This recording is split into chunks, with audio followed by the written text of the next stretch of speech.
or overcomes the action of triceps brachii. It will overcome the action of triceps brachii, which brings about extension. After taking 2 or 3 pecks of alcohol, all movements become jerky, isn't it? All movements become jerky. Sorry. Did I put that? Sorry. Yeah, no, I didn't take alcohol. So the action of triceps is controlled by contraction of the brachialis. Is it clear? But I said brachialis brings about flexion. In other words, brachialis contracts during flexion as well as extension. Such a muscle which contracts during 2 equal but opposite actions is called as muscle of paradox, and action is called as action of paradox. Okay, so gluteus maximus also, if you want to sit on a chair, you will see the chair and you will sit. If somebody pulls the chair at that moment, you will fall.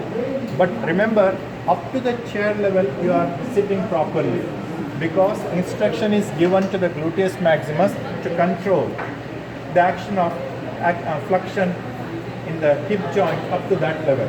And if you pull, the action is not given. The information is not sent to the gluteus maximus. That's why you are falling.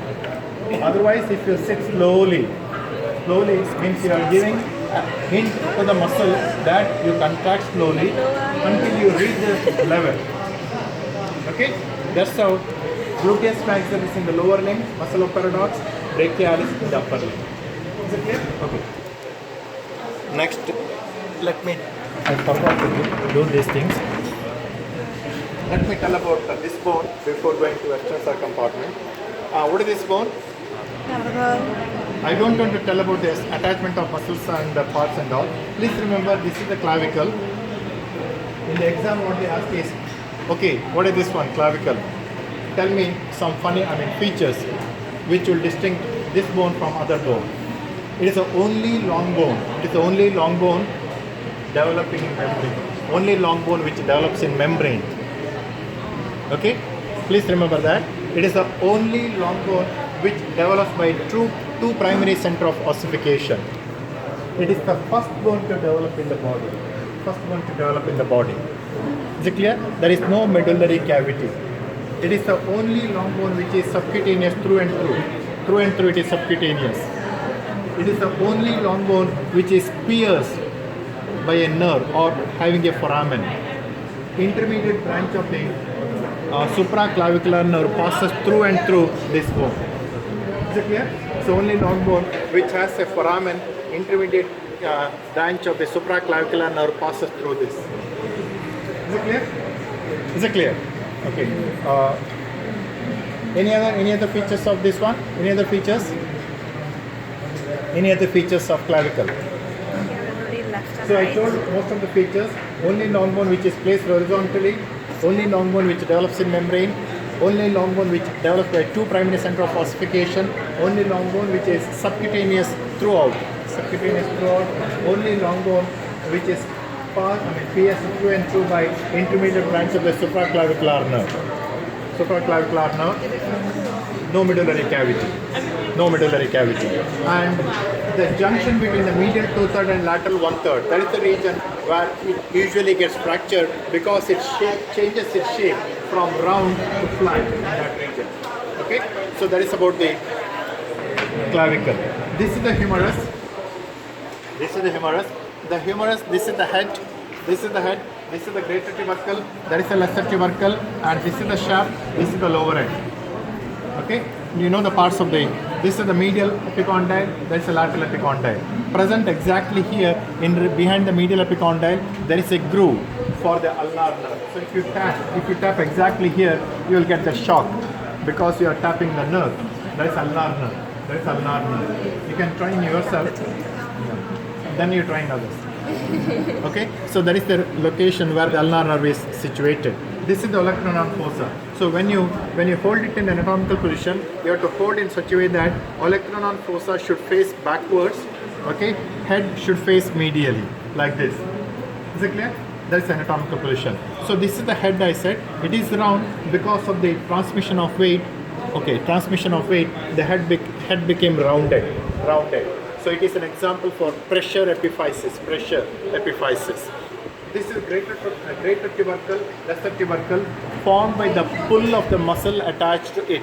So these two are examples for traction epiphysis. Is it clear? Formed by the pull of the muscle attached to it. Now next is necks of the necks. Well, how many necks you have studied in the humerus? Anatomical neck and surgical neck. So when you hold like this, the narrowest part in the upper end is the surgical neck, which medially is related to axillary nerve and posterior circumflex femoral vessels. Correct? Okay. Then you have studied anatomical neck, circumference of the articular surface, articular region, that is the anatomical neck.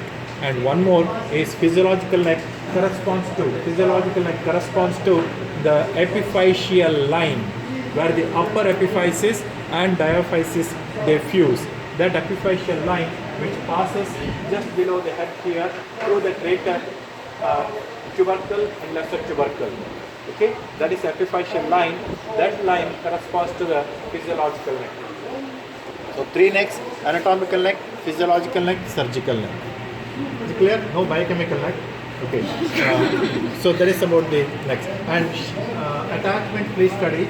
The shaft usually gets fractured. Present in relation to the posterior surface of the shaft, there is a groove called as a radial groove, where the radial nerve may get damaged, leading to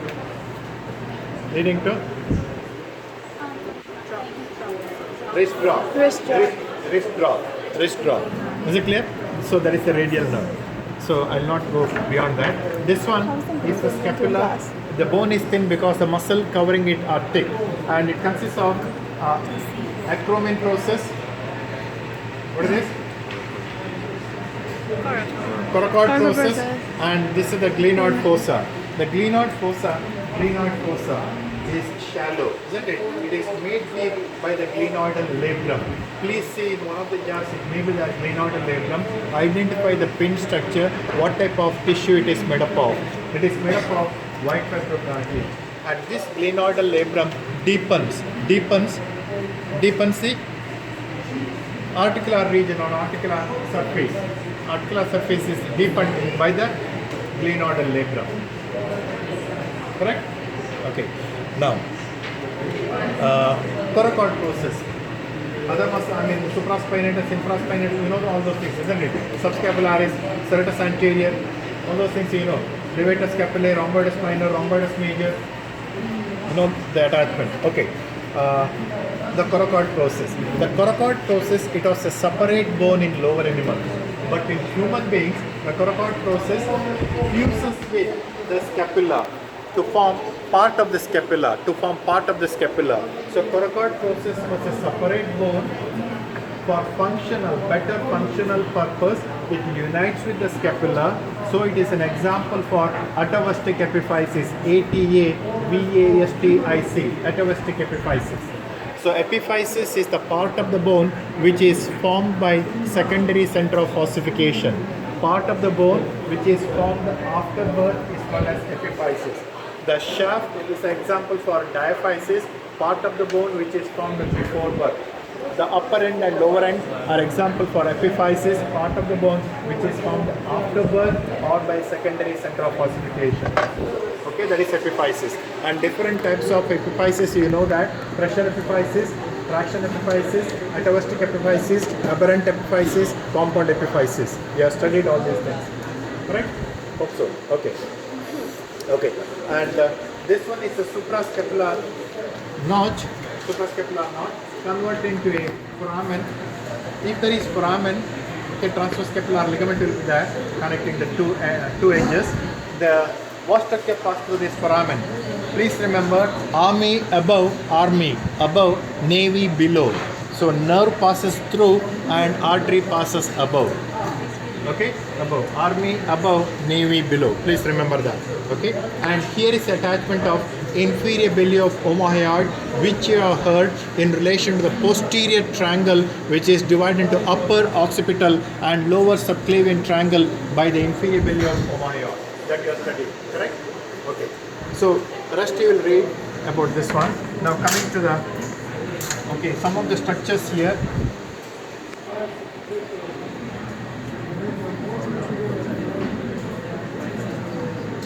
So this is the median nerve, this is the median nerve. You can see medial root and lateral root. Can you see that?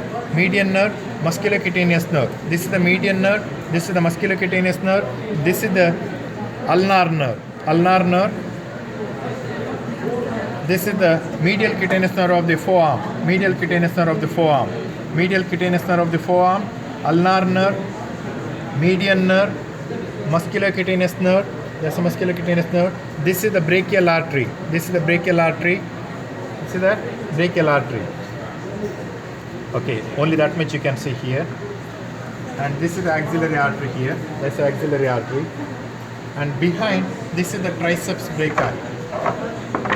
This is the triceps brachii.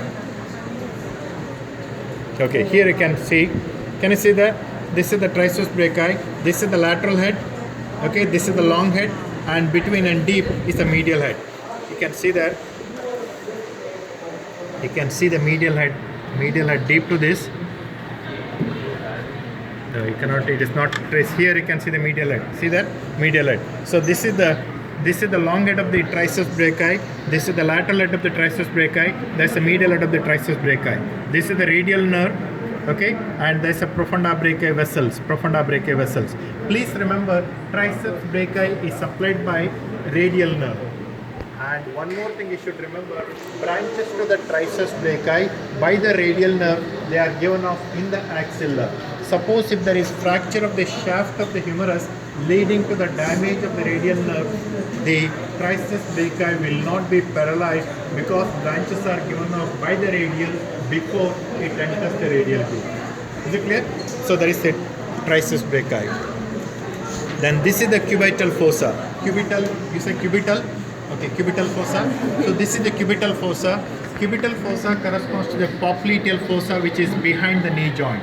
Behind the knee joint is the popliteal fossa, which corresponds to the cubital fossa, which is in front of the elbow joint.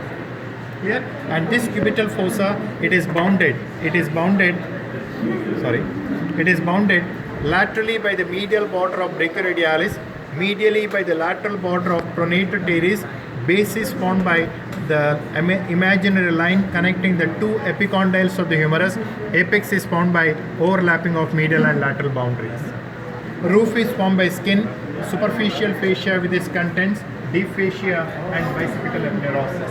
Floor is formed by brachialis above and supinator below. Supinator not traced clearly.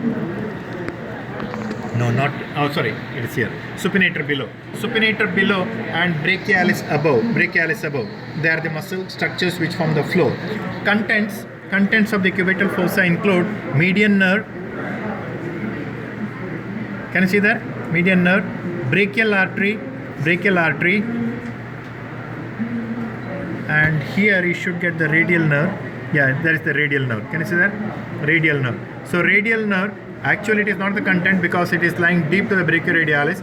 Radial nerve, median, brachial artery, median nerve. Okay. Then tendon of the biceps brachii. They are the contents of cubital fossa. Now one more thing you should remember, present in relation to the cubital fossa, we have cephalic vein. Okay, this is the basilic vein. Laterally should be the cephalic vein. In some females it may be possible. Those who are slim, I am not that slim. Anyway, please remember, laterally we have cephalic vein, medially we have basilic vein. The two veins are connected by median cubital vein. The median cubital vein, it is clinically important because to draw the blood for clinical investigation, you are using the median cubital vein. Clear? Median cubital vein. Okay, so we are drawing the blood from that vein, median cubital vein, which connects the cephalic vein with the basilic vein. Cephalic vein starts at the lateral end of the dorsal venous arch and passes over the anatomical snuff box and runs laterally, runs in the deltopectoral groove and opens into the axillary vein. That is the cephalic vein. Basilic vein runs medially. Here it pierces or passes deep to the cubital fossa to continue as axillary vein. Is it clear? So please remember the contents, boundaries of the cubital fossa and clinical significance of the cubital fossa for median cubital vein. Okay? Thank you.